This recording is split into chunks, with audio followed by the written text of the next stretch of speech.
Hello बच्चों, नमस्कार। मैं हूं नारायण पटेल, आपके अपने चैनल पे।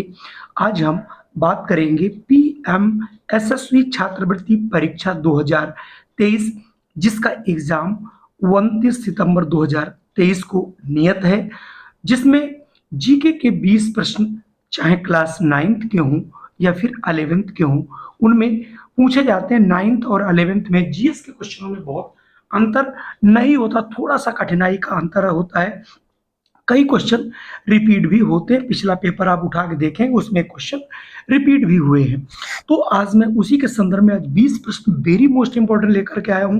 इन्हें आप मेरे साथ हल करिए। अपने हाथ में कॉपी और कलम ले लीजिए और आप अपने इन प्रश्नों को लगाइए, जिससे ये पता चल सके कि आप कितने प्रश्न सही कर पाते हैं और अपना अंदाजा तैयारी का लगा सकते हैं।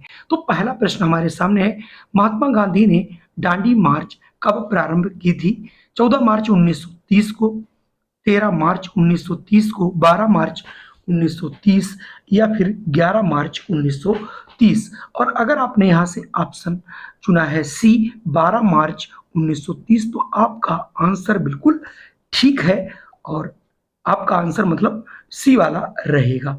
चलिए अगले प्रश्न की मैं बात करता हूँ। वेरी मोस्ट इंपॉर्टेंट प्रश्न है, बहुत बार पूछा जा चुका है। निम्नलिखित में से सबसे प्राचीन ग्रंथ कौन सा है? ए ऋग्वेद, बी महाभारत, सी वाल्मीकि रामायण या फिर डी सामवेद। तो इसमें सही आंसर होगा ऋग्वेद। अभी तक जितने भी प्राचीन ग्रंथ हैं पूरे वर्ल्ड में, पूरे विश्व में सबसे पुराना अगर ग्रंथ है तो हमारा है ऋग्वेद। चलिए मैं बढ़ता हूं अगले प्रश्न पर। अगला प्रश्न है, साइंस से है, रक्त का रंग लाल होने के लिए उत्तरदायी वर्णक है? Chlorophyll, haemoglobin, phloem, insulin.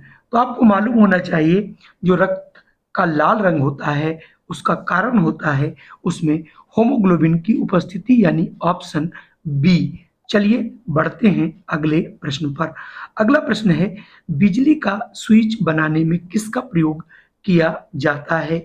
ए बेकेलाइट, बी टेफलॉन या फिर सी पीवीसी या फिर डी नायलॉन। तो इसमें आपको सही आंसर बताना है और इसका सही आंसर देखिए ए है बेकेलाइट के जो है आपके स्विच बने होते, जो कि ऑप्शन ए में आपको दिया गया, इसीलिए मैंने कोई कंफ्यूजन ना हो, आपको सभी आंसर इसमें नीचे आपको ये देखिए मिल जाएंगे। मैं अगर अगले प्रश्न की बात करूं, अगला प्रश्न वेरी मोस्ट इंपॉर्टेंट प्रश्न है, बहुत बार पूछा जा चुका है। मेथेन गैस उत्पन्न करने वाला क्षेत्र है? गेहूं के खेत में, धान का खेत हो, कपास का खेत हो या फिर मूंगफली का। तो जो मीथेन गैस होती है बच्चों, ये धान के खेत में उत्पादित होती है, मतलब उसमें उत्पन्न होती है। तो यहाँ से ऑप्शन बी हो जाएगा। अगला आपके सामने प्रश्न है, कंप्यूटर में माउस क्या है? इनपुट डिवाइस है, हार्ड डिस्क है, आउटपुट डिवाइस है या फिर सॉफ्टवेयर है? तो इनपुट डिवाइस है, यानी जिनसे हम कोई भी उसको आदेश या निर्देशन देते हैं तो वो इनपुट डिवाइस कहलाते हैं। तो यहाँ से ऑप्शन ये तुम्हारा ए वाला सही होगा। संभवतः यही आपने भी लगाया होगा। चलिए बढ़ते हैं अगले प्रश्न पर। पंपाज किससे संबंधित है? घास के मैदान है, क्रिकेट का स्टेडियम है, वायुमंडलीय उष्ण कटिबंधीय से है या पर्वतीय पर्यटन स्थल है? तो पंपाज जो है ये घास के मैदान है। तो यहाँ से ऑप्शन ए वाला सही होगा और संभवतः यही उत्तर आपने भी लगाया होगा बच्चों। अगला प्रश्न, छत्तीसगढ़ की राजधानी क्या है? 100% सभी लोग इसका कमेंट जरूर कीजिए। प्रश्न 8 का, पटना, दिसपुर, रायपुर या फिर शिमला। मुझे निश्चित तौर पे मालूम है सभी बच्चे ऑप्शन सी लगाए होंगे, रायपुर मेरे हिसाब से, और उसका रायपुर भी आंसर सही होगा। अगला प्रश्न वेरी मोस्ट इंपॉर्टेंट प्रश्न है, कोविड-19 की शुरुआत किस देश से हुई मानी जाती है? मतलब ऐसा पूरे वर्ल्ड का मानना है कि इस देश ने जो है कोविड-19 की शुरुआत हुई है। रूस है, कनाडा है, चीन है, भारत है।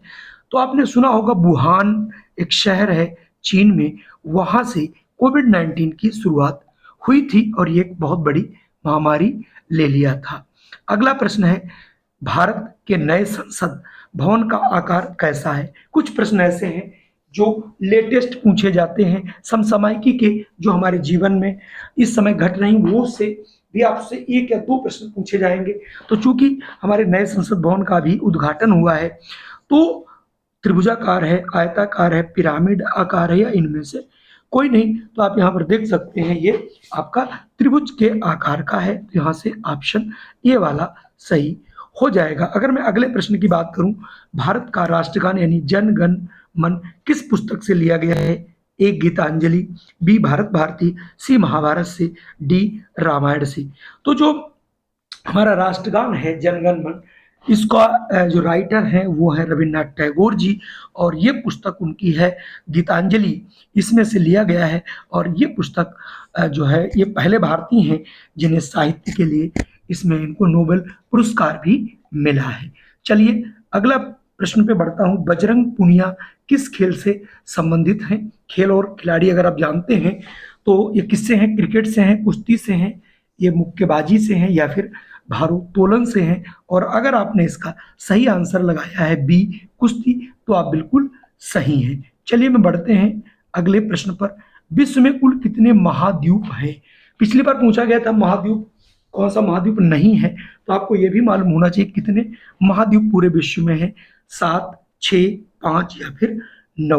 तो महाद्वीप कितने बच्चों जल्दी से कमेंट कीजिए। और अगर आपने ऑप्शन ए को किया है 7, तो आपका आंसर बिल्कुल सही है। अगला प्रश्न आपके सामने है। निम्न में कौन भारत का कभी प्रधानमंत्री नहीं रहा?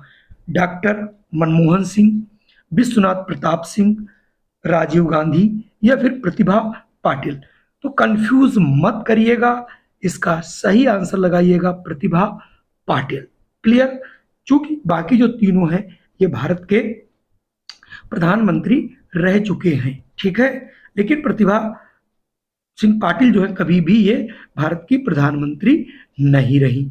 अगला प्रश्न है। भारत का सबसे घनी आबादी वाला राज्य कौन सा है? भारत का पूछ रहा है, तो यहाँ पर जो राज्य है उत्तर प्रदेश, बिहार, पश्चिम बंगाल या फिर मध्य प्रदेश। तो आपको ये ध्यान रखना, घना नहीं पूछ रहा है, सॉरी डेंस पूछ रहा है। हाँ, सबसे अधिक घनी आबादी वाला, तो ये आपका हो जाएगा बच्चों बिहार। तो यहाँ से ऑप्शन बी वाला आपका सही होगा। अगला प्रश्न है।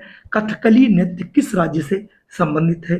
ए केरल, बी उड़ीसा, सी आंध्र प्रदेश, या फिर डी गुजरात। तो कथकली जो है ये आपका केरल का है, इसलिए यहां से ऑप्शन ए वाला सही होगा।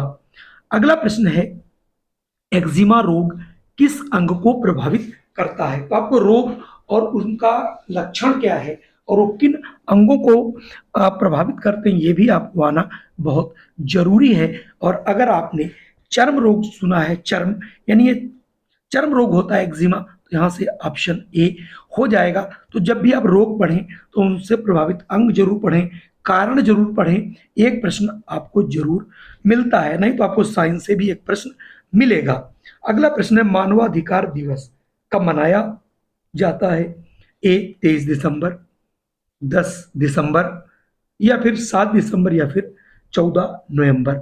और अगर आपने अभी तक कमेंट नहीं किया तुरंत कमेंट कीजिए और इसका उत्तर दीजिए। और अगर आपका ऑप्शन है बी 10 दिसंबर, तो आप बिल्कुल सही हैं और आपका ऑप्शन भी सही है और आपकी तैयारी भी अच्छी ढंग से चल रही है। अगला प्रश्न है। मतदान की न्यूनतम आयु क्या है? यानी कम से कम किस वर्ष तक के लोग अपने मताधिकार का प्रयोग कर सकते हैं?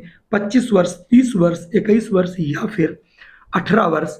ये भारत के लिए पूछा जा रहा है, तो भारत में इसकी न्यूनतम आयु है 18 वर्ष। 18 वर्ष के नीचे का व्यक्ति कभी भी अपने मताधिकार का प्रयोग नहीं कर सकता। इस समय जनवरी 2024 तक जो बच्चे 18 साल के पूरे हो रहे हैं उनके जो है वोट बनाए जा रहे हैं, जिससे वो अगले आने वाली लोकसभा चुनाव में अपने मताधिकार का प्रयोग कर सके।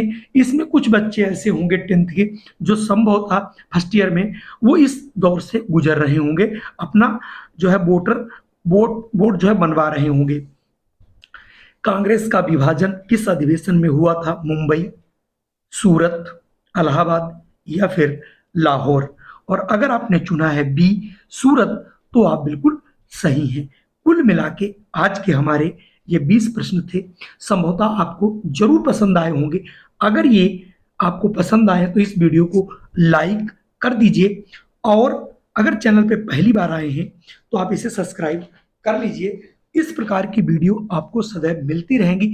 अब आपको चैप्टर वाइज 9th और 11th ऑल सब्जेक्ट्स यहाँ पर आपको मिलेंगे। जय हिंद, वंदे मातरम। फिर मिलता हूँ एक नई वीडियो में।